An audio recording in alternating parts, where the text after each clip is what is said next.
Much for watching today. Thank you to all the goobers that you see on the left hand side in the chat. W goobers right there for supporting me the entire way through this crazy bug filled update. When this video goes up, hopefully it's fixed. It might not be. It might be tomorrow when they get this fixed. They are currently working on it. They know that there's bugs with this, so if you gray screen, it's unfortunate, it happens, but they are working on a fix for it. But you saw basically the method, you saw the route that I took to get there. Follow that route. I had the path perfectly set. I wish you all the best of luck. I hope that all of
Dickish kid doesn't give up train seats, so I make him. So I'm 22 and I had to take the subway downtown for a job interview. It was around 4 in the afternoon, right when school gets out, so the train was packed. People were standing everywhere, holding onto the poles, sweating in their winter coats. I'm scanning for any empty spot when I see this teenager stretched out across 5 seats like he owns the entire car. This kid had his dirty sneakers up on one seat, his backpack taking up 2 more, and he was laying sideways across the other spots. And get this, he's blasting music from his phone speaker. Not even good music. Some weird remix that sounded like a dying robot. Everyone's just staring at him, but nobody's saying anything because that's what people do on trains. They just accept the chaos. I walk up to him and I'm polite about it. Hey man, can you move your bag so I can sit? He doesn't even take out his earbuds. Just looks at me, does this annoying smirk, and goes, nah, I don't think so, dude. Then he turns back to his phone like I'm invisible. Something in my brain just snapped. Maybe it was the tone. Maybe it was because I'd been up since 5 that morning. Maybe it was the terrible music.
But I just reached down, grabbed his backpack, felt it quick to make sure there wasn't a laptop inside, and chucked it down the train car. It slid like 15 feet and stopped near the doors. The kid absolutely lost it. He jumps up screaming, "What the hell, man? Are you crazy?" His face turned red and he's pointing at me like I just killed his dog. I'm standing there blocking the seats and I tell him super calm, "You can either go get your bag or we can have a problem right here." Now, I'm not trying to sound tough, but I'm 90 kilos. I work construction part-time, and this kid was maybe 60 kilos soaking wet. All elbows and knees. He's doing that thing where he's trying to decide if he should swing at me, puffing his chest out, but you can see in his eyes he's doing the math. After like 5 seconds of staring, he storms off to grab his bag, cursing under his breath. Soon as he's gone, I sit down and wave over this older lady who'd been standing the whole time. She sits, then a guy in a hospital uniform takes another spot, and pretty soon all 5 seats are filled with people who actually need them. The kid comes back holding his backpack, and he sees there's no room. He starts yelling again, calling me every name in the book, saying he's gonna get his older brother, threatening to call the cops. I just shrug and tell him the same thing. Only way I'm moving is if you want to fight about it right now. He stands there for another minute, then finally walks to the next car, slamming the door so hard I thought the glass might crack. The lady next to me leans over and whispers, "Thank you. My feet were killing me." The hospital guy gives me a nod. Nobody else says anything, but I can tell they're relieved. Here's the thing, though. I get that I was kind of a jerk. I literally threw a kid's bag across a train. That's not normal behavior. But when I got home that night, I couldn't stop thinking about it. Not in a guilty way. More like, why did nobody else say anything? There were 30 people in that car, and everyone just accepted this teenager taking up 5 seats during rush hour. 2 days later, I'm on the same train line going back from my interview, which went pretty well, by the way, and I see the same kid. I recognize the backpack and those ugly sneakers. He's sitting normal this time. 1 seat, no music, just staring at his phone. When he sees me get on, his eyes go wide, and he immediately looks down, pretending he doesn't notice me. I don't sit near him. I find a spot at the other end, but the whole ride I'm watching him, and he's sitting there perfectly polite, not bothering anyone, feet on the floor. When an older man gets on at the next stop, the kid actually moves his bag off the seat next to him without being asked. Dickish kid doesn't give up train seats, so I make him. So I'm 22 and I had to take the subway downtown for a job interview. It was around 4 in the afternoon. Okay, I'm gonna do my best to be very polite here. Taff, I can't fucking do it. Taff's a fucking terrorist and I hate him. I will forever hate Taff for the pain I went through going to get a 7-stack Taff pre-nerf. Anyway, let's get to why I hate Taff. And yes, I know raging pace makes you immune to the helpless. Guess what, asshole? I don't like using slasher. Anyway, what does Taff do? Taff's a supporter, yeah, you know the fucking drill at this point, who lays down traps like tripwires and mines, but instead of mines blowing up, they give you an LSD trip. If I wanted an LSD trip, I'll just ask my friend Mystica to give me Steam suggestions. By the way, Mystica, when are we playing? The tripwire slows down killers and reveals their location. Missed opportunity to have them trip over because that would be peak comedy. The only thing I like about Taff is that Taff is very much easy money. And yes, I know Taff isn't hard to deal with, I just still find him annoying. Okay, I'm gonna do my best to be... Okay, I have several questions that need to be answered. Why did I get called a sweat for using a yourself skin when they had 5 sentinels and only stunned me once? Yeah, yourself skins are pay to win now, apparently. Why does everyone treat Cool Kid's milestone voice lines like the second coming when he just sounds like an edgy teen going through a phase? You're only delaying the inevitable. Why is toxicity something they frown upon and then proceed to add a very much toxic emote? Why is Taff a terrorist? Why do I keep getting this bug where I can move in the lobby but I can't move when the fucking round starts? Also, why does my ability not have any more keybinds? Why?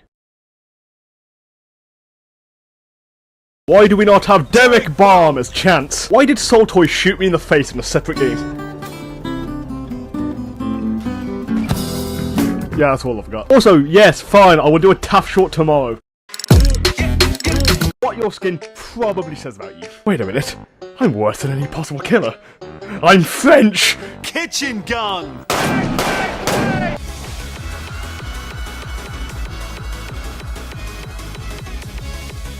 You either love Limbus, or you just want the fucking LMS. Yes, I am the ultimate cutie patootie. You see, I could play Die of Death, but I'm not going to. Yes, I am going to make the same shitty, unfunny joke about death for the 400th time every server. Yes, there's a skin I want, but they're never going to fucking add it. Anyway, how accurate am I?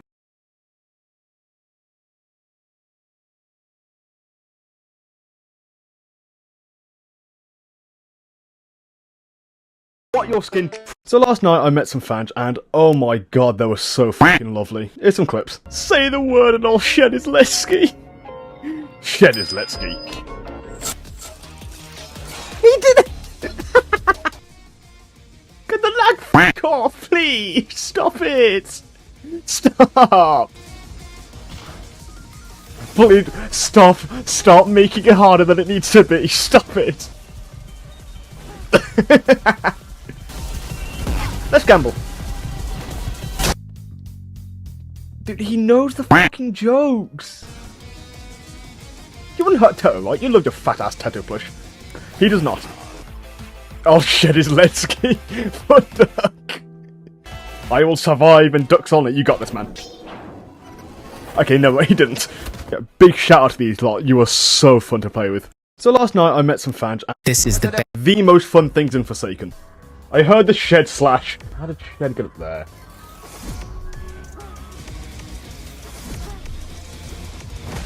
Oh wow. Cheating and he's fucking awful. Oh hi.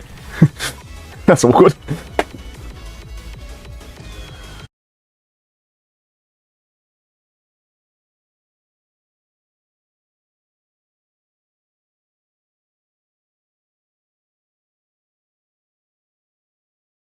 Try to drive me out of my rental house? How does getting your rent doubled and getting fired sound? So I rented this duplex a few years back from this really chill owner. Nice guy, fair prices, everything seemed perfect. I paid my deposit and moved in feeling pretty good about the whole thing. Then I met Giselle. She lived in the other half of my duplex and was basically the owner's on-site manager. He cut her rent in half to collect checks, handle repairs, and deal with tenant stuff. Sweet deal for her, nightmare for me. This woman hated me from the second I moved in. I found out later it was because her friend wanted my unit but got rejected for bad credit. So Giselle decided to make my life hell purely out of spite. She'd scream at my friends if they parked 1 inch over the invisible line on her side. My phone would blow up if I made any noise past 9 p.m. Rental checks I dropped in the same mail slot every month would mysteriously get lost. Nothing ever got fixed on time. I dealt with it because my lease was only a year and I planned to move closer to work anyway. Whatever, I could survive this. About a month before my lease ended, my water heater started leaking. Not a little drip, like actual puddles. I mopped it up, put towels down, and emailed Giselle immediately. Nothing. A week later I forwarded it again saying this could get bad. Crickets. I had my buddy who does plumbing look at it and emailed her his recommendation. Finally she responded with just, I will look into it, and ghosted me again. She was literally trying to run out the clock so I'd be stuck with the damage costs. 3 weeks before move out, I saw her watering flowers outside and mentioned the water heater in person. She brushed me off, but then said something that made my blood boil.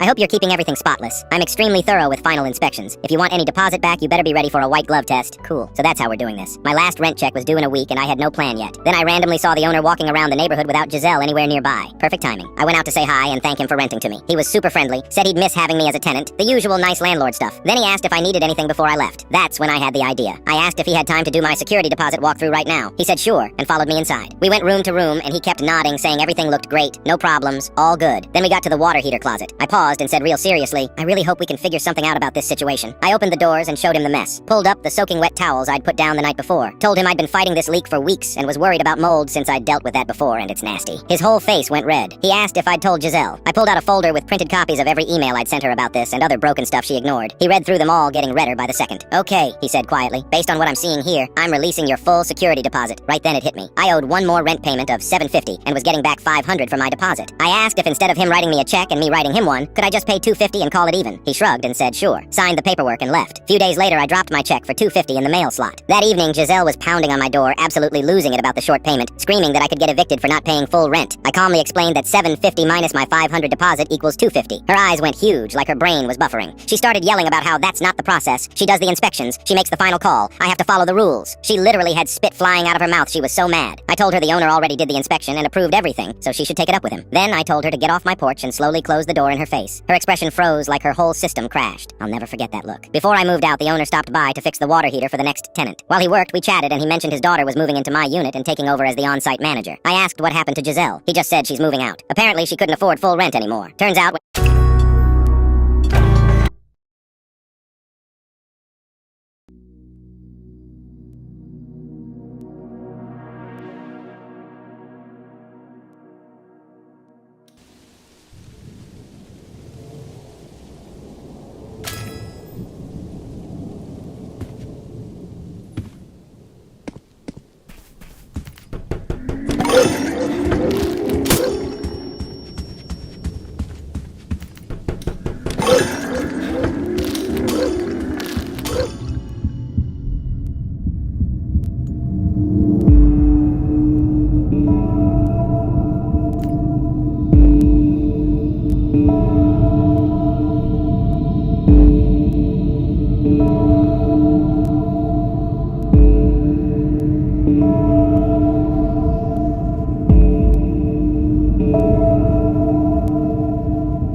Bye.